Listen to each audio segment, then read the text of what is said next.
اور وہ اللہ سے راضی ہیں، یعنی اس رضامندی کی سرٹیفکیٹ ملنے والی یہ نسل ہے، یہ انہی کے نسب سے آنے والے ہیں۔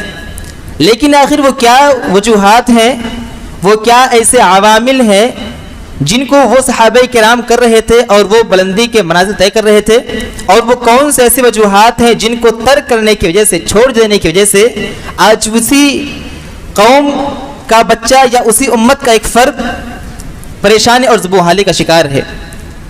لوگ مفکرین جو ہیں موجودہ صورتحال کے، وہ مختلف طرح سے اس کا تدارک پیش کرتے ہیں، اس کا جواب دیتے ہیں کہ امت کے زوال کے اسباب یہ ہو سکتے، یہ ہو سکتے۔ اس میں سے ایک سب سے بڑا لوگ جو پیش کرتے ہیں، کہتے ہیں کہ یہ امت جو ہے یہ جدید تعلیم میدان میں بہت پیچھے ہے، یا اس کی معیشت جو ہے بہت تنگ ہے، جس کی وجہ سے یہ ترقی نہیں کر پا رہی ہے۔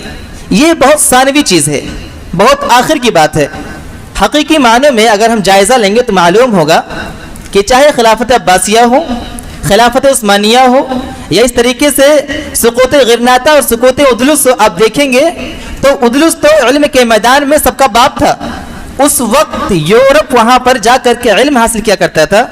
جس وقت ادلس کے اندر تعلیم ہوتی تھی، اس وقت پورے دنیا کے اندر اگر کوئی بھی عالم یا کوئی مفکر اگر وہ ادلس جا کر کے علم حاصل نہیں کرتا تھا، اس کو عالم نہیں کہا جاتا تھا۔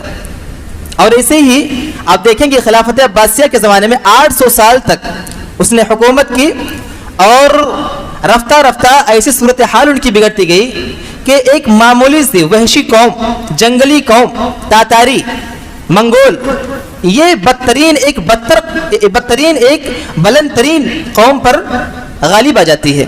کچھ وجوہات ہیں۔ علمی پسماندگی دراصل حقیقی مسئلہ نہیں ہے، یا معیشت دراصل حقیقی مسئلہ نہیں ہے، کچھ اور مسئلہ ہے جس پر ہمیں غور کرنا چاہیے۔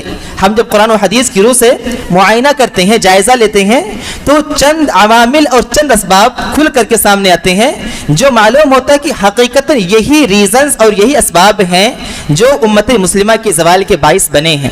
پہلی چیز وہ یہ کہ اللہ تعالیٰ نے سربلندی کی، جو اللہ تعالیٰ نے وعدہ جو کیا تھا، عہد و پیمان لیا تھا، وہ مومنوں سے کیا تھا، مشرکوں سے نہیں، کافروں سے نہیں۔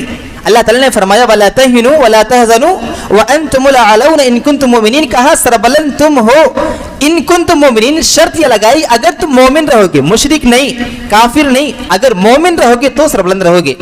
ہم اگر جائزہ لیں تو آج امت مسلمہ کی اکثریت جو ہے وہ ایمان سے عاری ہے، مشرکانہ رواج کے اندر پل بڑھ رہی ہے، مشرکانہ اس کے عقائد نظریات ہیں، جس کی وجہ سے آج وہ پسماندگی یا اس طرح سے کہہ لیجیے کہ زوال کا شکار ہے۔ اگر یہ کہہ لیا جائے کہ نہیں، مکمل طور سے مشرک گرچہ نہیں ہے لیکن اس کا توحید بھی خالص نہیں ہے، اور توحید کے اندر ملاوٹ کی وجہ سے اللہ تعالیٰ نے اس طرح سے ان کو دو چار عذاب سے کیا ہے، کیونکہ اللہ تعالیٰ نے یہ وعدہ کر رکھا ہے، اور اللہ تعالیٰ نے فرما دیا ہے الذین آمنوا ولم یلبسوا ایمانہم بظلم اولئک لہم الامن وہم مہتدون، کہا کہ جو لوگ ایمان لائے اور ایمان لانے کے بعد شرک کی، اس میں ملاوٹ نہیں کی، جن کا توحید خالص ہو، جن کے توحید میں شرک کی کوئی ملاوٹ نہ ہو، یہ وہ لوگ ہیں جن کے لیے امن ہے، جن کے لیے آشتی ہے، جن کے لیے سکون ہے، جن کو پریشان ہونے کی ضرورت نہیں ہے۔ وَأُولَٰئِكَ هُمُ مُهْتَدُونَ، اور یہی لوگ ہدایت یافتہ ہیں۔ ہدایت یافتہ حقیقی معنی یہی لوگ ہیں جو خالص توحید والے ہوں، جن کے توحید میں شرک کی ملاوٹ نہ ہو۔ لہٰذا معلوم یہ ہوا کہ امت کی اکثریت شرک سے آج شرک کے دلدل میں پھنسی ہوئی ہے، جس کی وجہ سے وہ لوگ آج زوال پذیر ہیں۔ اللہ تعالیٰ نے سورہ یوسف میں فرمایا کہ وَمَا يُؤْمِنُ أَكْثَرُهُم بِاللَّهِ إِلَّا وَهُمْ مُشْرِكُونَ، کہ لوگوں کی اکثریت ایسی ہے جو ایمان لانے کے بعد شرک کرتے ہیں، یعنی ایمان کا دعویٰ تو کرتے ہیں، موروثی طور سے تو مسلمان ہیں، خاندان سے خاندان مسلمان ہوتے چلے جا رہے ہیں، لیکن شرکیہ عقائد اور اعمال بھی وہ انجام دیتے جا رہے ہیں، جس کی وجہ سے وہ زوال پذیر ہیں۔ اور یہی وجہ ہے کہ کسی شاعر نے بہت پیاری بات کہی تھی کہ تھے اس قدر عظیم کہ پیروں میں تاج تھے، اس قدر عظیم کہ پیروں میں تاج تھے، اتنے ہوئے ذلیل کہ جوتوں میں آ گئے۔ یہ امت جو ہے اپنے بربادی کا سبب خود بنی ہے۔ اور آپ آگے بڑھیں گے تو معلوم ہوگا دوسرا ریزن جو ہے امت کے زوال کا، وہ یہ ہے کہ یہ قرآن سے، یا یوں کہہ لیجیے کہ دین سے بہت ہی دور جا چکی ہے۔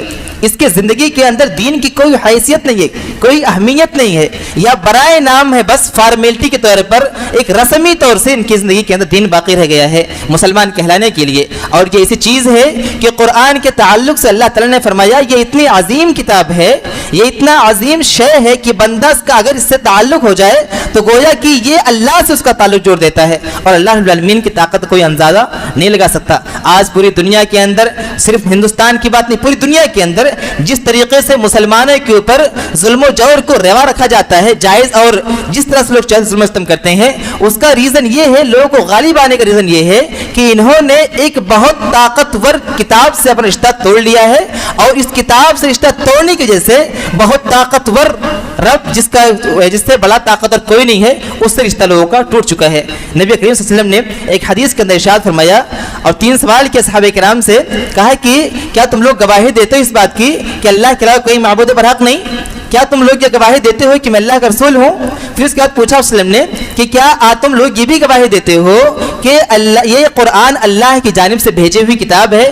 صحابہ کرام نے کہا ہاں علیہ وسلم، ہم اس بات گواہی دیتے ہیں۔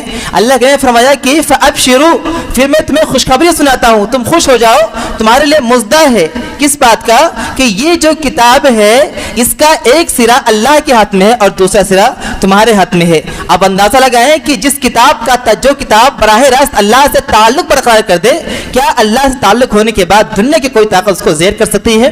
دنیا کی کوئی طاقت اس کو نیچے کر سکتی ہے، یا دنیا کی کوئی طاقت اس کو پیچھے کر سکتی ہے؟ ہرگز ہرگز نہیں۔ آج مسئلہ یہی ہے کہ ہم اس کو سمجھنے کے لیے یوں سمجھ لیجئے، بہت مشکل لوگ سوچتے ہیں کہ ایسے کیسے ہو سکتا ہے۔ آپ ایک مثال سمجھ لیجئے، گیزر ہوتا ہے پانی گرم کرنے کا، جب تک اس کا تعلق کرنٹ سے نہیں ہوتا، لائٹ سے نہیں ہوتا، وہ چھوٹا بچہ بھی کھیل سکتا ہے اس سے، چھوٹا بچہ بھی اس کو جہاں چاہے نظر کر سکتا ہے۔ لیکن اگر اسی گیزر کا یا اسی معمولی سے لوہے کا تعلق کرنٹ سے ہو جائے، لائٹ سے ہو جائے، تو چھوٹا بچہ تو کیا ہاتھ ہی نہیں چھوئے گا، اس کو ہاتھ ہی اس کے قریب نہیں آئے گا۔ کیوں؟ کیونکہ اس کا تعلق بہت عظیم اور بہت طاقتور چیز سے ہو گئی ہے۔ یہ قرآن مقدس بہت عظیم چیز ہے، بہت عظیم کتاب ہے، اور اس کا تعلق اللہ رب العالمین سے براہ راست ہے، جس کی وجہ سے اللہ تعالیٰ کا تعلق بندے سے ہو جاتا ہے، اور جب اللہ تعالیٰ کسی بندی کے ساتھ ہو جائے، اس کی نصرت کسی بندی کے ساتھ ہو جائے، تو پھر کوئی دنیا کی طاقت اس کو زیر نہیں کر سکتی، اس کو پیچھے نہیں کر سکتی۔ نبی کریم صلی اللہ علیہ وسلم نے ایک دوسری حدیث کے اندر فرمایا ان اللہ یرفع بهذا الكتاب اقواما ويضع به آخرین، اللہ سبحانہ وتعالی اس قرآن مقدس کے ذریعے، اس کتاب کے ذریعے قوموں کو ترقی کے منازل طے کراتا ہے، اور جو اس کتاب کو پس پش ڈال دے، جو اس کتاب کو چھوڑ دے، اس کتاب کو اپنے پیچھے ڈال دے، اللہ کے نبی نے فرمایا کہ وہ قوم ایسی ہے کہ اللہ تعالیٰ اس کو ذلت و رسوائی سے دوچار کر دیتی ہے، یا ذلت و رسوائی کے عمیق گڈھے میں اس کو گرا دیتی ہے۔ سامعین کرام، بیان یہ کرنا ہے کہ آج امت مسلمہ اگر ذلت و رسوائی کا سامنا کر رہی ہے تو ایک سبب یہ ہے کہ اس کے توحید خالص نہیں ہے، شرک کی ملاوٹ ہے، دوسرا یہ کہ قرآن سے اور دین سے بہت ہی دور ہے، تیسرا سبب یہ ہے کہ سنت جس طرح سے قرآن سے دور ہے، اس طریقے سے یہ قوم جو ہے وہ سنت سے بہت دور ہو چکی ہے۔ اور یہ چیز معلوم ہے سب کو کہ جب کسی بھی قوم کے اندر سے یا کسی بھی معاشرے کے اندر سے ایک سنت کا خون ہوتا ہے، ایک سنت کو مٹایا جاتا ہے، تو وہاں پر بدعت جنم لیتی ہے، یا یوں کہہ لیجیے کہ جہاں بدعت جنم لیتی ہے وہاں ایک سنت کا خون ہوتا ہے۔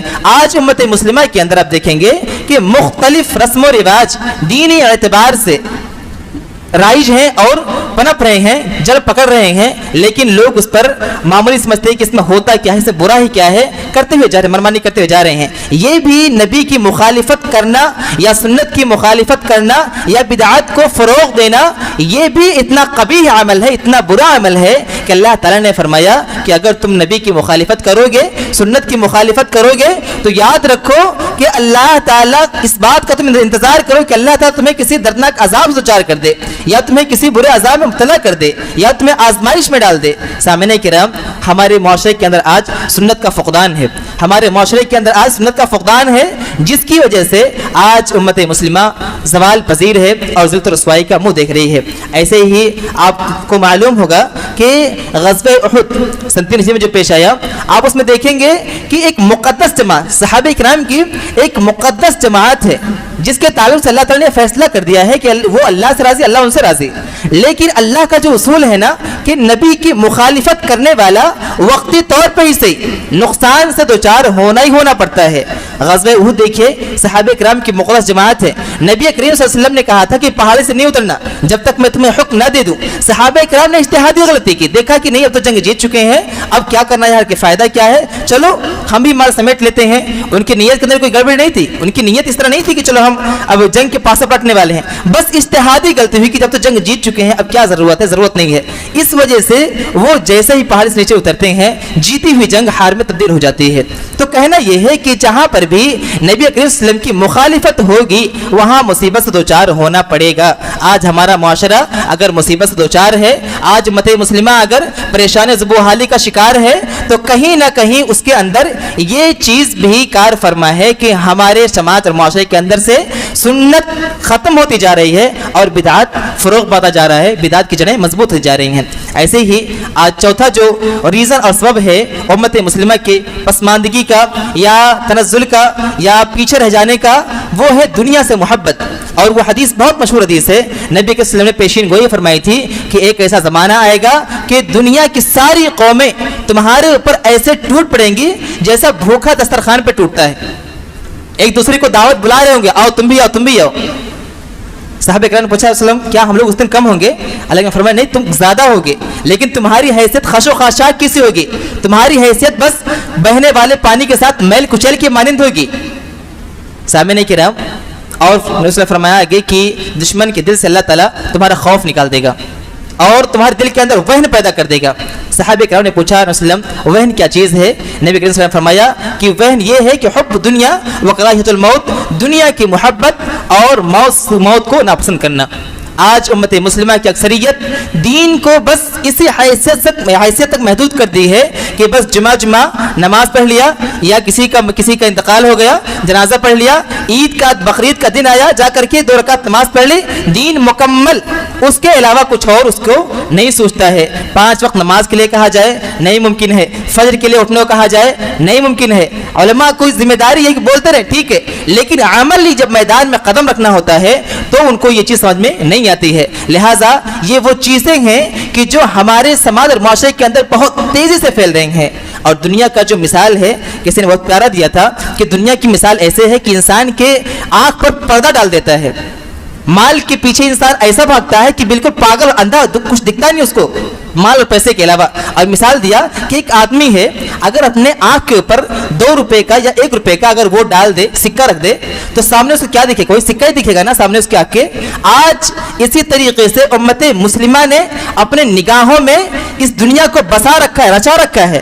اس کو دنیا کے علاوہ کچھ اور نظر نہیں آتا, اس کی دنیا سے آگے کچھ دکھتا ہی نہیں ہے کہ ہاں ہمیں آخرت میں بھی جانا ہے, اللہ کے سامنے حاضر ہونا ہے, ہمیں اپنے کیے کا حساب و کتاب دینا ہے, جنت جہنم بھی ہے. یہ تمام چیزوں سے وہ کیا ہے؟ عاری اور خالی ہے. سامعین کرام, بیان یہ کرنا ہے, میں وقت بالکل نہیں لینا چاہتا, میں اشارتاً یہ کہتا چلوں کہ دنیا کی محبت ایسی ہے انسانوں کے اندر, مسلمانوں کے اندر خاص طور سے بس گئی ہے کہ یہ ان کے لیے ہلاکت کا ذریعہ بن رہی ہے, یہ ان کے لیے بربادی کا ذریعہ بن رہی ہے. آپ دیکھیں گے کہ ہندوستان ہی کے اندر کتنے سالوں تک مسلمانوں نے حکومت کی, بادشاہ آئے چلے گئے, 800 سال تک حکومت کیا, 750 سال تک حکومت کیا. مغلوں نے کتنا 2 سال تک حکومت کیا, کیا کیا؟ زمین کو مسخر کیا, یہاں قبضہ وہاں قبضہ, دینی اعتبار سے کوئی کام نہیں کیا. اگر دینی اعتبار سے کچھ کام کیے ہوتے تو شاید اس کی شکل ہندوستان کچھ اور ہوتی. کہنا یہ ہے کہ اگر دنیا کو ہی ترجیح دی جائے گی تو پھر یہ یاد رکھیے کہ آخرت اس کا برباد ہو ہی رہا ہے, اور دنیا کے اندر تو نقصان اٹھانا ہی اٹھانا ہے, آخرت میں بھی اس کا نقصان اٹھانا پڑے گا. اور ایک 5واں سبب جو ہے, میں بات ختم کرتا ہوں, وہ یہ ہے مسلمانوں کی پستی اور تنزلی کا وجہ جو ہے وہ یہ ہے کہ دعوت کے کام کو چھوڑ دینا, دعوت کے کام کو یکسر ترک کر دینا. لوگ یہ سوچتے ہیں کہ یہ کام بس مولوی صاحب کا ہے, یہ کام صرف عالم صاحب کا ہے, یہ کام صرف امام صاحب کا ہے, اور کوئی یہ کام نہیں کر سکتا. کیوں؟ امت مسلمہ کا ہر فرد دائی ہے, امت محمدیہ کا ہر فرد دائی ہے. اگر آپ کو ایک آیت معلوم ہے, آپ کو ایک حدیث کا علم ہے, آپ کی ذمہ داری ہوتی ہے کہ اس کو دوست تک پہنچائیں, اس کو اپنے سینے کے اندر دفن کر کے مٹی کے اندر دفن نہ ہو جائیں. یہ ہر فرد کی ذمہ داری ہے. لہٰذا جہاں تک آپ کی طاقت ہو سکے, جہاں تک اللہ تعالیٰ نے آپ کو علم دیا ہے, جہاں تک آپ کی استطاعت ہے, اگر آپ زبان سے روک سکتے زبان سے روکیں, ہاتھ سے روک سکتے ہاتھ سے روکیں. کم از کم اگر آپ ہاتھ اور زبان کا استعمال کرنے پہ قادر نہیں ہے تو دل سے کم دل کے اندر اس کو برا جانے آپ, یہ ایمان کا سب سے ادنا درجہ ہے. سامعین کرام, بیان یہ کرنا چاہ رہا ہوں کہ اگر دعوت کے کام کو جو ہی ترک کر دیا جائے گا برائی سے روکنا بند کر دیا جائے گا, بھلائی کا حکم دینے سے لوگ رک جائیں گے, تو وہ قوم ایسی قوم ہے کہ جس کے اوپر اللہ کا عذاب آنا ہی آنا ہے. اور آپ یہودیوں کے بارے میں سنا ہوگا, آپ نے پڑھا بھی ہوگا کہ ان کے اوپر جو عذاب آیا, کانوا لا یتناہون عن منکر فعلوہ, وہ لوگ اس برائی سے لوگوں کو روکتے نہیں تھے جو لوگ کیا کرتے تھے. جب برائی سے لوگ دیکھ رہے ہوں اور روک نہ رہے ہوں تو گویا کہ وہ سب کے سب عذاب کے مستحق ہیں. صرف وہی نہیں گناہ کرنے والے, بلکہ گناہ کو دیکھ کر کے خاموش رہنے والے بھی اس کے چپیٹ میں اور اس کے زد میں آنے والے ہیں. لہٰذا ہم تمام لوگوں کو چاہیے کہ ہم اور آپ ان تمام اسباب کو, میں نے بہت مختصر سے گنا دیا ہے, انشاءاللہ کبھی موقع ملا تفسیر اس کی بیان کی جائے گی, لیکن میں اشارتاً یہ کہہ دوں, یہ جو 5 اسباب بیان کیے گئے ہیں کہ مسلمان آج پستی کا اور تنزلی کا شکار ہے, تو یہ 5 اسباب ہیں خاص طور سے بنیادی طور سے. نمبر 1 یہ کہ اس کے توحید کے اندر شرک کی ملاوٹ ہے. نمبر 2 وہ قرآن سے بہت ہی دور ہے. نمبر 3 اس طریقے سے سنت سے بہت دور ہے. نمبر 4 دنیا کی محبت اس کے دل کے اندر پیوست ہو چکی ہے. اور نمبر 5 دعوت کے کام کو اس نے ترک کر دیا ہے. یہ تمام 5 ایسے اسباب ہیں جن پر ہم تمام لوگوں کو نظر ثانی کرنے کی ضرورت ہے, بلکہ مکمل اس پر فوکس کرنے کی ضرورت ہے, تاکہ آج ہمارا سماج اور معاشرہ بلکہ امت مسلمہ ایک قوم کی حیثیت سے تنزلی کو چھوڑ کر کے وہ ترقی کے منازل کو طے کر سکے. اللہ تعالیٰ سے ہمارا دعا کریں, مولا کریم ہم تمام لوگوں کو عمل صالح کرنے والا بنائے. ان بتائے ہوئے تمام باتوں پر سب سے پہلے مجھے, اس کے بعد تمام لوگوں کو عمل کرنے والا بنائے. ہم سب کو جب تک زندہ رکھے, ایمان اسلام پر قائم و دائم رکھے, اور جہاں ہمارا خاتمہ ہو تو ایمان پر ہو.